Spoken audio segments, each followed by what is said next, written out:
Ah yes, good morning YouTubers. This is Joe from Joe's Golden Garage. I'm at my friend David's house down towards Atlanta.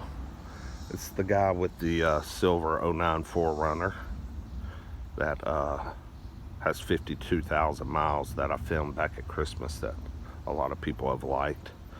But this right here is his 1995 Mercedes E300 Diesel. This is a one-year only car, 1995, before Mercedes switched to the W210 chassis with the round headlights. In 1996, you could still get this engine and the 4-speed automatic in 1996, and then in 97 it went to a 5-speed automatic, and then in 98 it went to turbocharged. But this is a very special, rare car, but there's still plenty of them out there you can find for sale. Most of them have a ton of miles. A lot of them are beat up pretty bad, but there's still some nice examples out there. But this one, I think David's owned this about 17 or 18 years. I think he's the third owner, if I remember correctly, because I kind of helped him and guided him along a little bit when he was looking at it to buy. I think it had about 90,000 miles on it when he bought it, and it's currently sitting on 148 and some change, so pretty low miles really for the year. But as you can see, the car, I mean, it stays in the garage. I mean, it's in super shape, just super shape. E300 Diesel, baby. Avid snow skiers. We've got our avid snow skiers. But yeah, the condition of the car is just amazing. It's never been like in a crash before, but it has had a little bit of body work and paint work done on, I believe it was this rear passenger door here. At their last house, he had the car parked in the street, and the neighbor across the street backed out of their driveway and backed into the passenger door. And I don't know if he had to have it reskinned or if they were able to fix it. I think they put a new door on it because he didn't want any Bondo or body filler in it, but that's been 10 years ago at least, and it looks good. I mean, you can't tell. It's got nice Michelins on it. I mean, even though it's old, he still takes good care of it. That nice Michelin primacy MXV4s. The interior, we'll go ahead and take a look. I mean, it's a little dirty. They do have dogs. And I don't know how well this is showing up on camera, but this is not like your standard MB Tex tan. This is like a Java or coffee kind of color. It's really dark, which I think is kind of unusual, because most of these had kind of a creamy, lighter tan interior. But you know, it's still got, you know, all the original first aid kit. You know, it's just minty. There is a little bit of cracking going on in this seat. Not sure what that's all about, because the front seats I don't believe have any.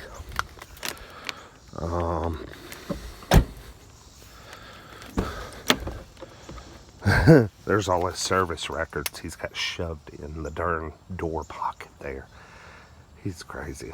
This thing's been maintained with an open checkbook, people. Open. Don't matter. He loves this car. It's got dual power seats. It's got the little fold down cup holders. It's amazing how gosh, 1995, I mean, this car's 25 years old. It's amazing how well these interiors and the plastics and the wood and all that holds up. It's just amazing.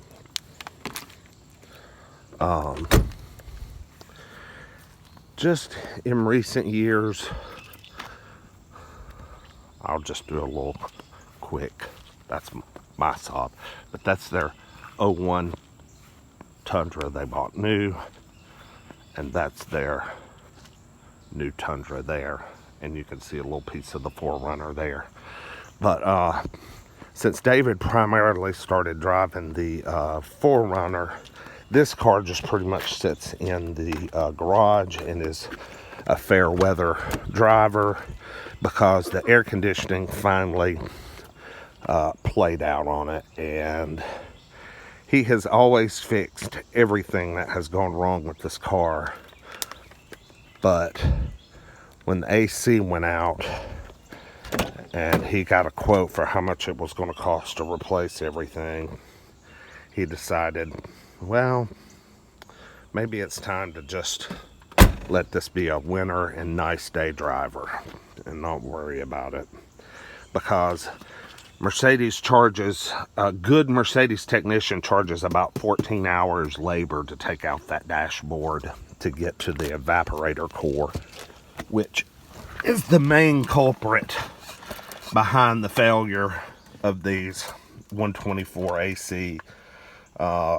You know, people have had problems with this. I know David's had this replaced, the push button. The compressor still works, but this evaporator behind the dash and between the firewall has corroded out and all leaked out. But yeah, just look at this thing. I mean, just a little bit of cracking. Let's see. So slight. Right around here.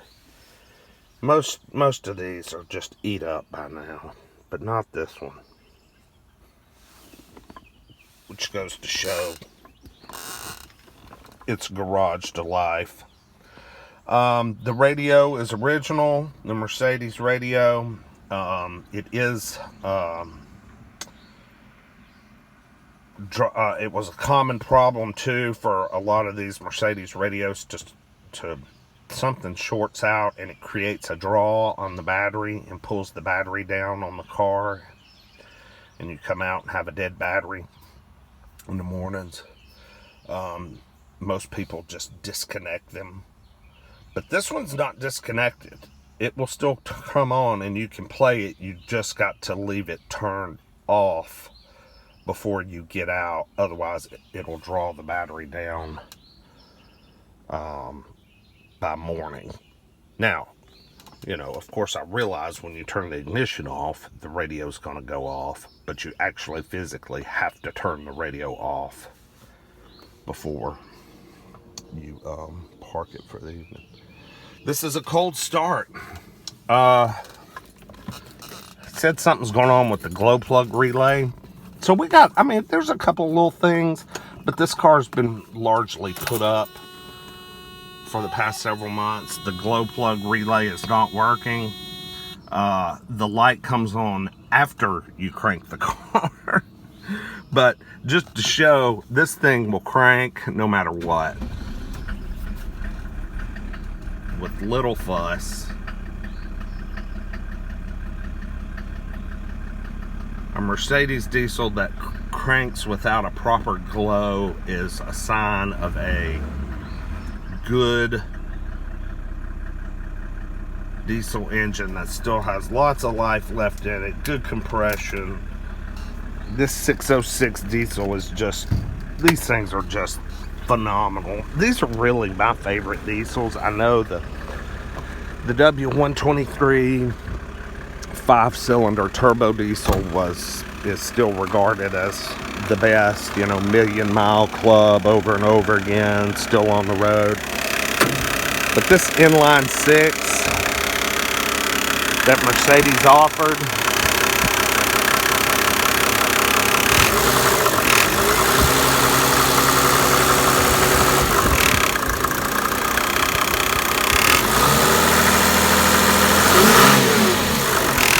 mean, this engine's hard to beat.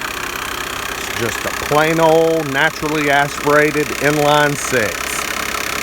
134 horsepower, 170 pound-feet of torque. Doesn't sound like a lot, but it actually moves this car about pretty darn good. We're going to take it for a little drive.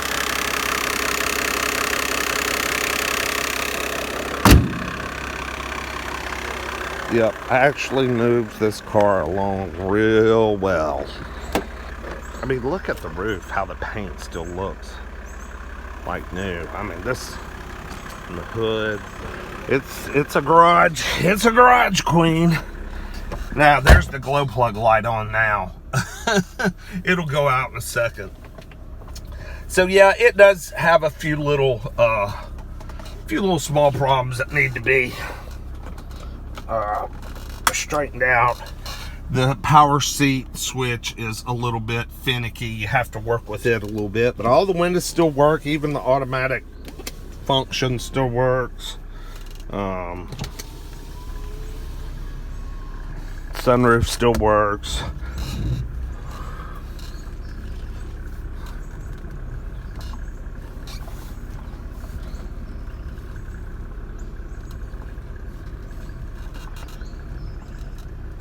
I get first dibs on this car when they sell it. If they sell it. They may never sell it. I hope they don't, because they have the checkbook to take care of it and keep it up. Transmission shifts just flawlessly, like a new one.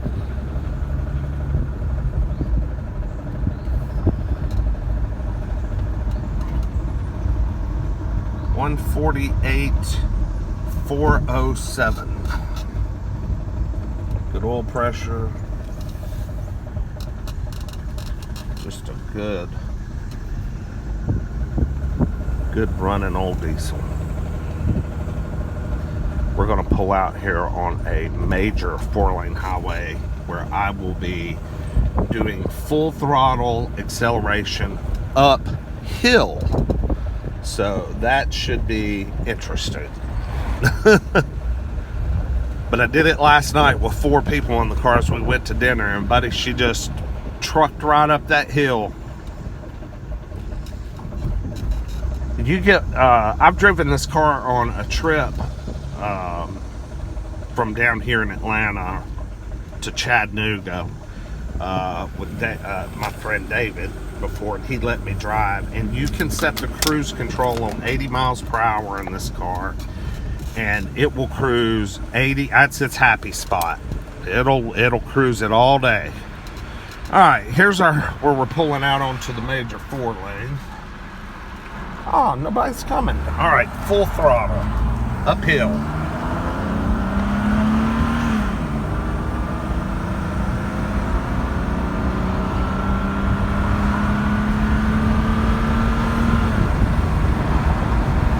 Good shifts. Got to roll up one of these windows. Yeah, this car transmission is firm and strong. This thing's great, man. I wish I had an interstate close by so we could do an interstate run, but we're several miles away from the interstate, so I won't be able to do that, unfortunately. But I could at least do a couple of good, strong acceleration runs. It's been a few years since I've driven this car on the interstate. I'd like to see how well she still does, but I imagine just fine. Just fine. I mean, this is not a huge car, so 134 horsepower and 170 pound-feet of torque, that's a pretty reasonable number. It's just slightly underpowered. I think Car and Driver magazine rated this car 0 to 60 in, I think it was right around 12 seconds, which I know that sounds agonizingly slow. Ran the quarter mile, I believe, at about 18.9 seconds at about 70, I think it was 74 miles an hour or 75. And I mean, to me, that's not bad.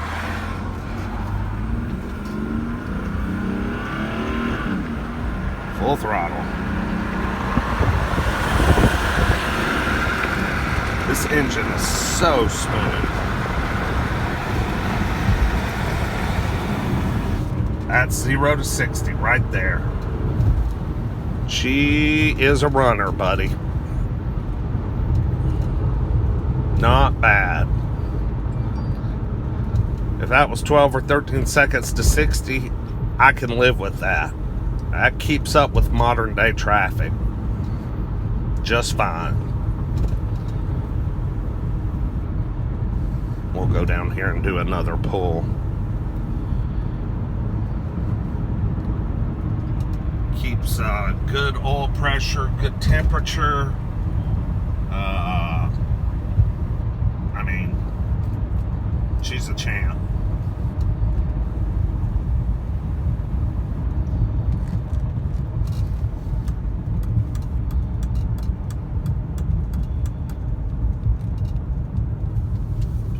Man, it's already gotten warm. It's only 10 something in the morning. It's gotten hot. Good old summer Georgia weather.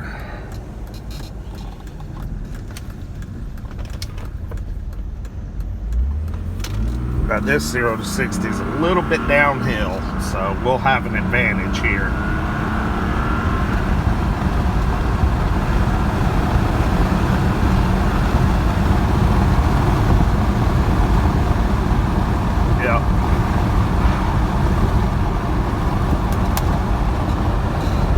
No hands. Look, Ma, no hands.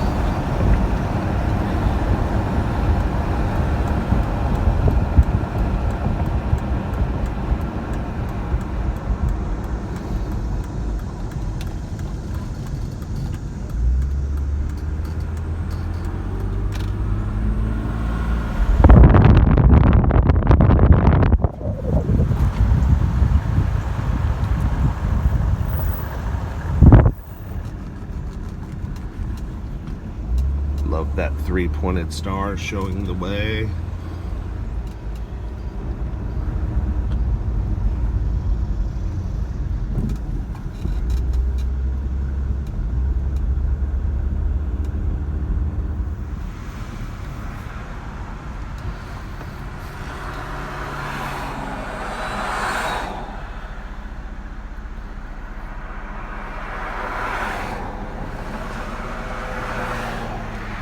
Alright, we got a clear shot. Let's gun it. Uphill again.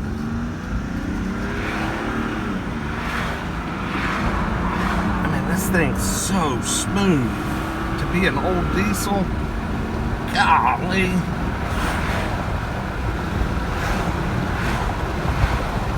That was an uphill pull, folks.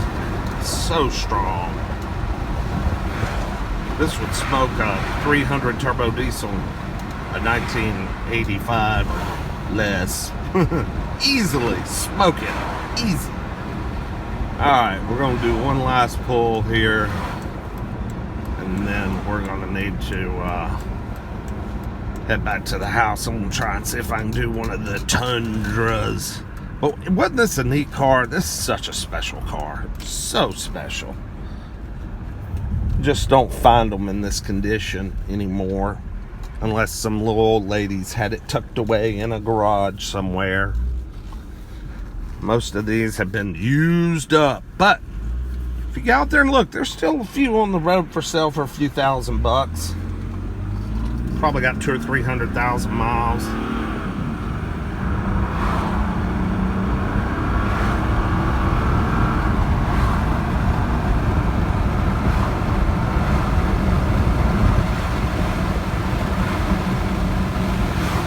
I think the acceleration is extremely ample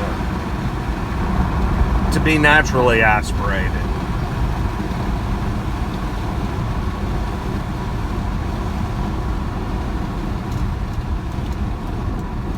Well, I'm glad I got to drive it and give it a little bit of a, I guess, an Italian tune-up. because I promise you it doesn't get full throttle runs very often. When I did it last night, first thing, had 4 people in the car, and we were going up that hill, taking that right and going up that hill to the Mexican restaurant, and it was dark already outside, but I could see in the rear view mirror and the headlights behind me, this thing blew out the biggest puff of black smoke. But it hasn't done it today, so I guess I blew the soot out last night. So anyway, she's a champ. 2008 Saab black paint. 1995 Mercedes black paint. I swear the Benz is shinier. I don't know if it really shows up on camera, but look how deep and black and rich that looks. And that looks like it's got a haze of white. I have got to polish the Saab. The paint on this car is amazing, and it's original. I mean, it is original, except for that door over there. That was replaced and blended.